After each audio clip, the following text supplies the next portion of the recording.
Baca jelata, mau sampaikan kata-kata, bijaklah membuat kebijakan. Baca jelata, mau sampaikan kata-kata, bijaklah membuat kebijakan. Bekerjalah dengan hati, padalah empati, padilah pada kami tidak bodoh. Jangan buat titrik apalagi bikin hati. Kami berjanji tetap mentitrik sesuai suara hati. Gemakan suara hati rakyat jelata, gaung dan harapan rakyat ke penguasa, agar kalian adil dan ciptakan sejahtera. Untuk selalu serbaya, maka suara hati rakyat jelata, gaung dan harapan rakyat ke penguasa, agar kalian adil dan ciptakan sejahtera. Tapi ada juga bang yang sudah melakukan ini di media, anak muda juga, kemarin dipanggil juga itu ke polisi nih. Oh ada, kasus apa itu bang? Kasus yang inilah. Oh dipanggil juga? Iya. Jadi kita coba tanya aja nih yang orang di depan kita nih. Oh, Bang Michael. Oke. Gimana nih pengalamannya kemarin nih? Waduh, kayak tiba-tiba wawancara mendadak ini gimana. Biasanya nanya sekarang ditanya. Iya. Kemarin Saya kira Dr. Rismon aja yang mau diwawancara. Kemarin ikut dipanggil. Ini podcast apa nih namanya nih? Biar saya sapa Ermol dulu. TV. Ermol. Oh. Podcast Ermol. Saya sering nonton. Wah mantap. Gimana? Tadi kemarin kita dengar ikut dipanggil ya. Dipanggil. Polda Metro atau di Bareskrim itu? Saya dipanggil di Polda Metro kemarin. Itu kan kasus yang sama dengan Dr. Rismon kemarin lah. Artinya laporan dari Bapak, jangan insinyur lah ya, soalnya saya nggak yakin, belum yakin ya. Bapak Joko Widodo. Bapak Joko Widodo ya. Kemarin melaporkan tentang pencemaran nama baik. Katanya sih tanggal 26 terjadinya. Nah, tapi saya tanya ke penyidiknya, dia nggak tahu katanya. Saya tanya tanggal 26 itu yang terjadi apa Pak? Balik ditanya? Iya, saya tanya duluan dong. Saya nggak tahu. Di undangannya ada tanggal 26. Oke. Nah, undangannya itu diantar malam-malam lagi Bang. Oke. Malam-malam jam 9 malam 2 polisi ke rumah saya. Sampai Pak RT kebingungan.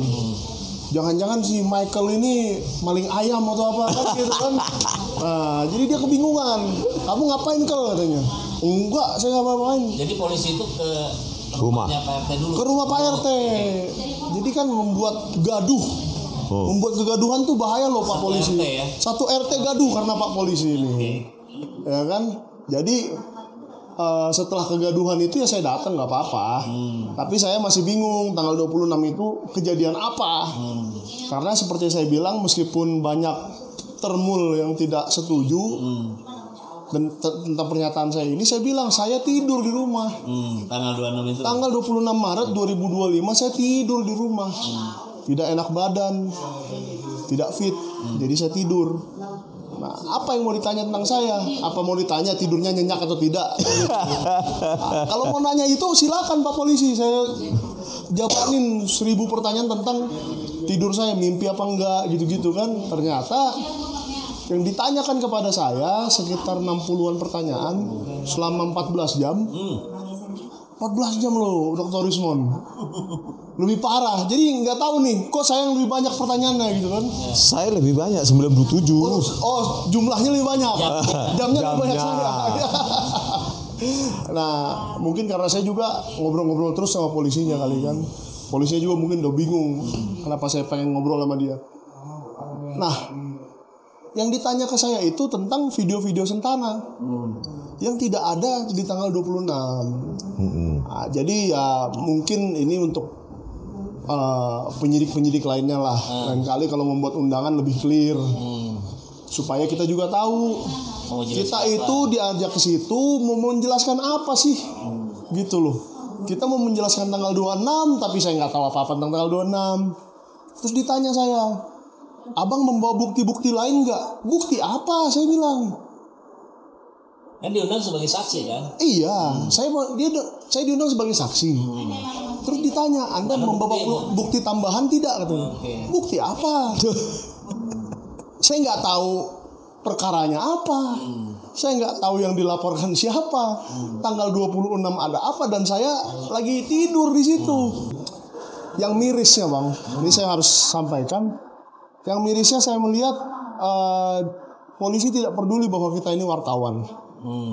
Kita ini di Sama dengan polisi juga barangkali nggak ngelihat itu seorang peneliti gitu bang. Nah, kalau Dr. Rismond tidak dipedulikan sebagai peneliti, saya tidak dipedulikan sebagai wartawan. Kenapa tuh? Bahwa kita di sini pekerjaannya adalah mengumpulkan dan menyebarluaskan informasi. Itu tugas wartawan, supaya masyarakat tahu, supaya mencerdaskan masyarakat. Tolonglah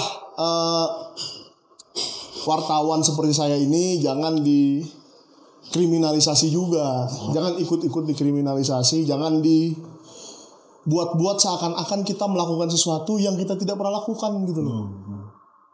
Karena seperti abang lakukan ini podcast, kita mencerdaskan masyarakat, dan saya tidak mungkin mau menjelaskan di podcast secara publik apa yang saya tidak alami. Apalagi saya mau jelaskan di kepolisian, tidak mungkin saya jelaskan apa yang saya tidak alami. Karena menjadi saksi itu adalah menerangkan apa yang saya dengar, saya lihat, saya alami sendiri, pengalaman saya pribadi. Dan kalau saya tidak alami sendiri, katanya berarti saya sama pembohongnya dengan ya itulah itu. Dan saya tidak mau disebut pembohong. Oke, jadi setelah itu sudah ya, tidak ada panggilan berikutnya. Ya puji Tuhan tidak ada lagi. Dan jangan sampai ada lah, nggak usah. Jangan sampai ada lagi lah. Soalnya juga saya agak kecewa nih dengan Dian Sandi ya nggak. Kenapa tuh? Nah ini curhat dikit ya boleh ya, biar netizen juga tahu curhatan saya nih. Jadi saya tuh melanjutkan panggilan itu di hari Senin. Kebetulan dipanggil di hari yang sama Dian Sandi. Jadi saya datang sekitar jam 10, jam 11, dia juga datang sekitar jam segitu. Tapi Dian Sandi jam 1 udah pulang. Atau jam 2 sudah pulang. Cuma 3-4 jam. Nah, jadi wartawan sudah wawancarain dia, terus hujan. Wartawannya pulang semua. Jadi begitu saya selesai pemeriksaan, nggak ada lagi wartawannya. Aduh, ini Bang Dian Sandi, tolong lain kali jangan gitulah. Jangan terlalu cepat gitu ya. Nunggu dulu lah. Kita masa nggak bisa setia kawan sih? Gitu loh. Kalau kita bareng-bareng keluar kan saya dapat juga diwawancara ya. Gitu loh. Baik, seru ya, tapi itu tidak membuat trauma atau bagaimana? Kalau trauma sih gimana ya?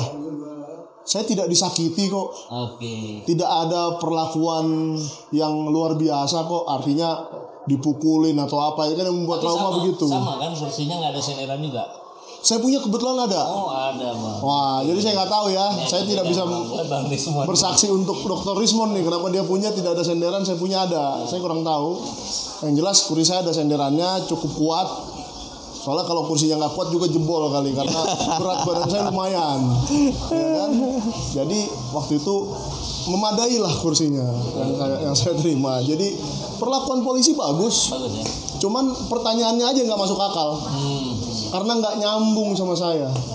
Apa tanggal 26 itu apa saya nggak ada di acara apapun atau peristiwa apapun. Dan kalau mau menanyakan video yang isinya adalah pemberitaan, tanyalah ke Dewan Pers. Selama Sentana ini terbit 40 tahun sebagai surat kabar, mungkin pernah baca juga di terminal atau di mana ya. Itu biasanya yang suka baca supir angkot, supir taksi, dan kita bangga soal itu. Kita sering dipanggil Dewan Pers. Misalnya nih, wah berita kamu yang ini ternyata tanggalnya salah. Dipanggil kami ke Dewan Pers, oke, kami perbaiki. Hak jawab. Namanya hak jawab itu, hak koreksi. Dan saya terangkan ke polisi, hak koreksi itu ada, hak jawab itu ada. Jadi apabila Bapak Joko Widodo ingin menggunakan hak jawabnya di Sentana TV, kita persilakan. Dengan senang hati sekali. Luar biasa kan Pak Joko Widodo bisa jadi tamu di Sentana TV. Jadi kalau hak jawabnya mau dipakai, kita masih welcome dan membuka pintu studio Sentana TV selebar-lebarnya untuk Bapak Joko Widodo. Oke, baik. Itulah kira-kira yang disampaikan oleh host dari Sentana TV, Bang Michael.